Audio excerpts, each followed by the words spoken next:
haunting, horrifying, relentless. Grief is a virus of the mind that never rests and plagues those infected until they learn how to defeat it. If they don't, it destroys them. And the most malevolent thing about it is that it isolates its victims so that they feel completely and entirely alone, and then pulls them down into the pits of hell where it can torment them with their own thoughts. Sound familiar?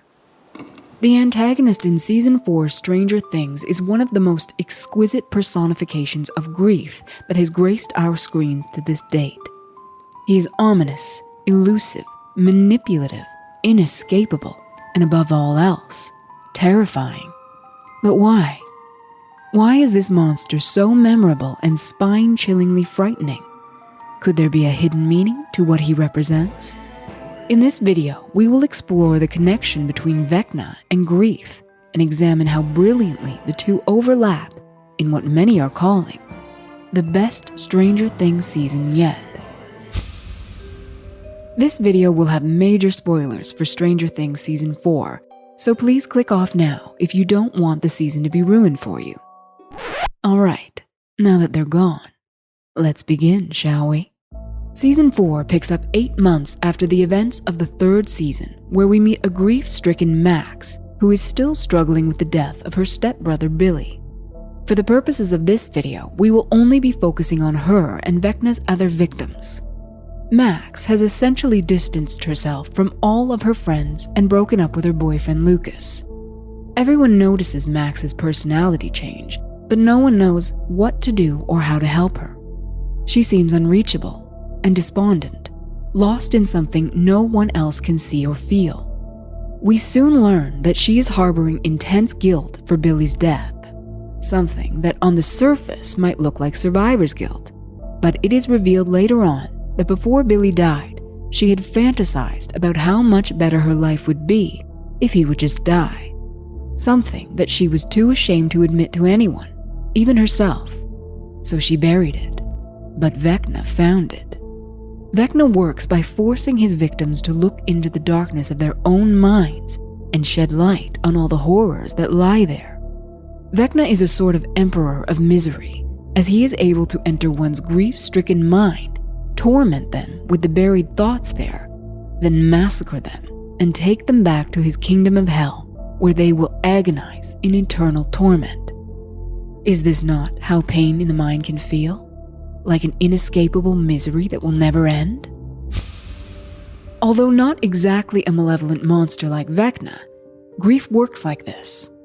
Without the massacring, of course. First, it isolates the individual by making them think that no one could possibly help them. Then, it torments their mind with the absolute worst thoughts it can unearth. Each what if a tiny bullet piercing one's peace until there is none left? What if I said this? What if I did that? What if I was stronger? What if I was better?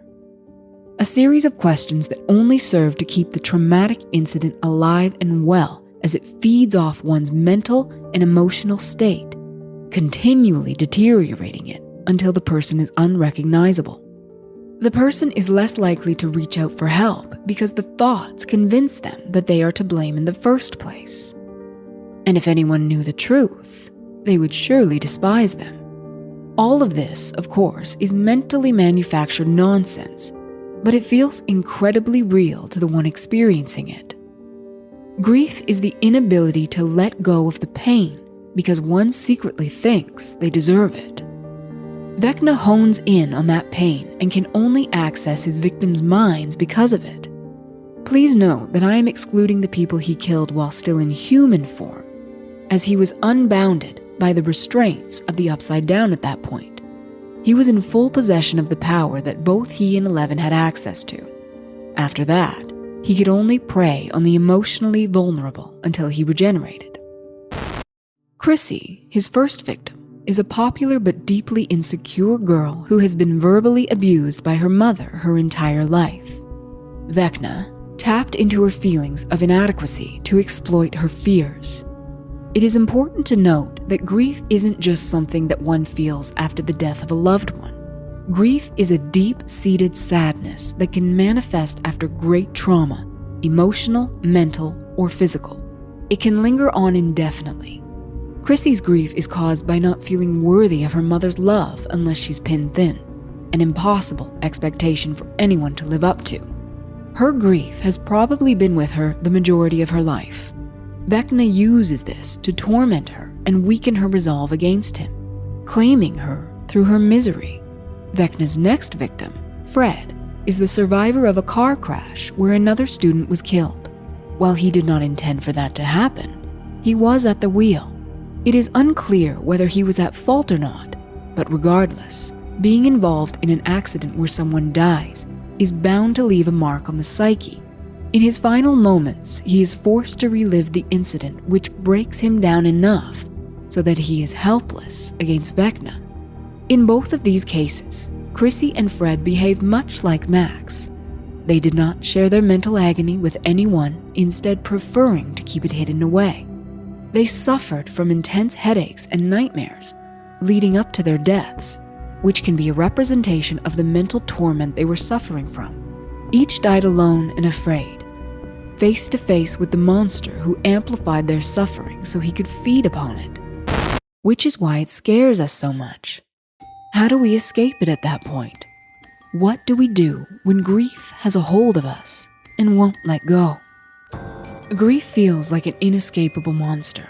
When it has you at your lowest, it becomes extraordinarily difficult to find the light leading out of that darkness.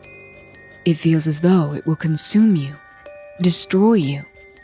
And it is particularly effective because there is a small part of you that wants it to. A part that would willingly close its eyes and welcome the end simply to have the pain stop, to have the guilt cease. Maybe that is what Vecna needs in order to finally claim his victim, for that victim to accept the end and mentally beg for it. And that is where we enter one of the best scenes in Stranger Things history, in my opinion, Max's escape from hell. Rising out of and healing grief is not an easy process. One must first forgive themselves for all the things they wish they had done, and then let go of the attachment to the trauma. We do this by forcing ourselves forward, out of that blackness of our own misery. The dark thoughts that hold us down must be overcome. We must run as fast as we can back to the land of the living and all the people there who love and care for us. Then we need to reach for them. Only then can they help us and not a second before. In order to outrun grief, we have to fight our own worst enemy, our minds. Guilt takes hold of us by feeding a part of the ego that believes itself to be more powerful than it is. We like to think that we are in control of what happens around us. It makes us feel less vulnerable. And so, when a majorly traumatic event blasts that comfort away, we tend to think, subconsciously, that it's our fault, that we did something wrong. If we had chosen differently, then all of this pain could have been avoided. But here's the thing. We have no idea if it would have made any difference. If Max hadn't had any hateful thoughts towards Billy, would it have altered the course he set upon? If Eddie hadn't been driving, would the car still have had an accident? If Chrissy were thin enough, would she finally feel worthy? We don't know. But we never will, and so we must abandon those thoughts altogether, or else we will never escape the mental prison they create. We must either choose to fight or stay in hell forever, but we must choose. As Max runs with every ounce of determination she has, we are reminded of this fight. Long, painful, treacherous, and uphill. There is no easy path. The only path out is painful and scary, but it leads back to the light where darkness cannot harm us. It leads us back to love and open communication with those we trust. Allowing the love to be stronger than the grief is what will free the tormented mind from the clutches of the monster, the mental manipulator who can only survive of our pain. Cut it off at the source and forgive yourself. Let it go, then find that inner light. So if you find yourselves in the depths of that darkness right now, turn around and run like hell up that hill.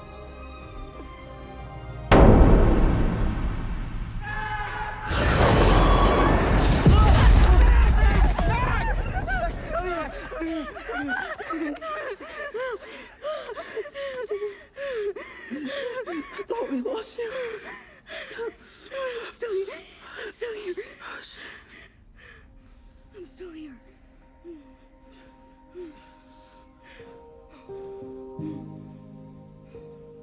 Thank you so much for sticking around to the end of this video. I hope you liked it, and if you did, maybe you'd be so kind as to leave a like and subscribe for more. You can also leave a comment, as that really helps with the algorithm. And if you'd like another way to help me out, you can check out my children's book series, Spiral Fairy Tales. You can find all my books at spiralfairytales.com or soulbirdstudio.ca. So until next time, from my heart to yours, thank you for joining me.